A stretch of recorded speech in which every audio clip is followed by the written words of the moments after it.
Hi there. So as we continue along in our resilience series, we will now start to talk about specific topics within the realm of performance psychology. And one of the main topics in this field is this idea of being in the present or mindfulness.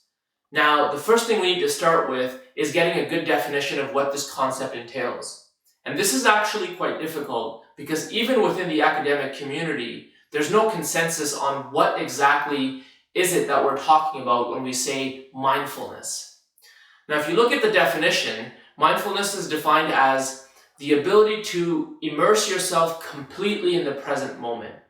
But what does that mean, and how does it have such a major impact on performance? After all, a couple of decades ago, there was only a few dozen studies on this topic.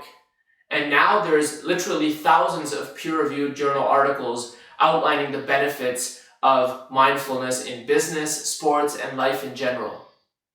And so when I think about this concept, I'm always reminded of this short clip that I'm about to show you, which puts a light kind of frame on this, but really I think it touches on this idea of mindfulness being paradoxically something that enhances performance. So I'll let you watch this quick clip and then we'll come back and tie it to what we're discussing here. Since when are you a writer? What writer? We're talking about a sitcom. You want to go with me to NBC? Yeah, I think we really got something in. What do we got? An idea. What idea? An idea for the show. I still don't know what the idea is. It's about nothing. Right. Everybody's doing something. We'll do nothing. So we go into NBC, we tell them we got an idea for a show about nothing. Exactly. They say, what's your show about? I say nothing. There you go. I think you may have something here. Okay, so I really enjoy that video because just like in the show Seinfeld, they actually went from not talking about a specific topic, but just covering daily events in life and making that the most interesting and popular show of all times. Mindfulness really tries to slow things down. And so it argues that sometimes less is more. And by slowing down, you can actually go faster and get more done. And so this is why they call mindfulness the paradox of stillness, because it's really the opposite of multitasking. And what we know about multitasking is essentially it doesn't work, definitely not for performance.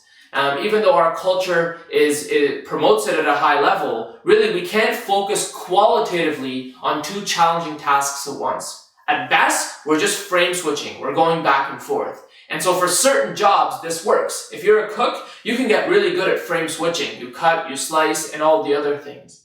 But for qualitatively challenging jobs, which most of us are involved with, multitasking simply does not work. And so this is where mindfulness comes in. Really what we're talking about is focus and concentration. And the last thing I'll mention is the ability to focus is a decision. So right now you have a decision about whether you want to focus on what I'm saying or your phone or maybe the TV or all of the other distractions that we experience. Refocusing is a skill. It's not a decision.